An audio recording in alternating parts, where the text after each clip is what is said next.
पालघरमधील मासवण इथल्या अनुदानित आश्रमशाळेमध्ये विद्यार्थ्याचा मृत्यू झाल्यानंतर प्रशासन खडबडून जागं झालंय।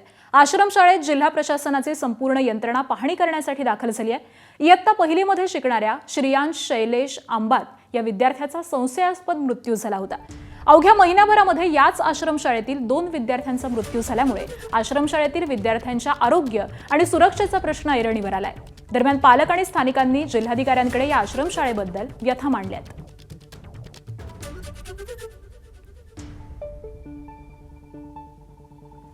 आमची मुलगी आहे, तिला काय आता थोडी बरी आहे तसे, पण तिला ताप येत होता।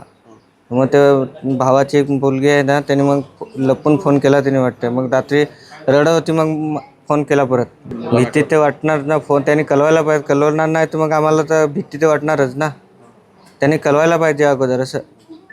आणि आता बिमार झाला तर अगोदर कळवून आणि सुट्टी पण दिल्या पाहिजे, ते सुट्टीच नाही देत।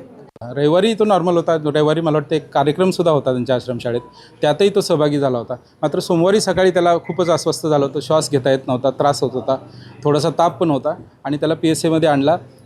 त्यावेळेला त्याचे पल्ससुद्धा जास्त लागत होते, म्हणजे पल्स लागत नव्हते, हार्टबीट सुद्धा व्यवस्थित नव्हते आणि एकदम बेशुद्ध अवस्थेत जरासा तो मुलगा होता आणि त्याला मग RH पण रेफर करण्यात आलं PSAकडून थोडा उपचार करून आणि वाटेत त्याचा मृत्यू झालेला आहे। राज्यातील आदिवासी विकास विभागाअंतर्गत येणाऱ्या राज्यातील आश्रमशाळेतील शिक्षण घेणाऱ्या विद्यार्थ्यांचा सुरक्षेचा आणि आरोग्याचा प्रश्न सध्या ऐरणीवर आलेला आहे।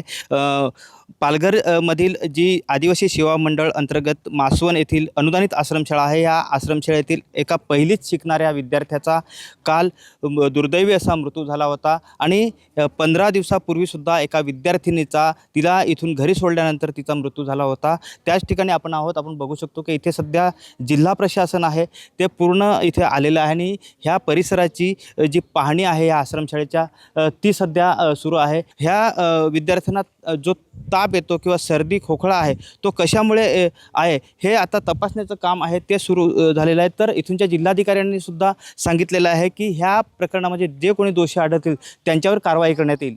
संतोष पाटील, ABP माझा, पालघर। ABP माझा, उघडा डोळे बघा नीट।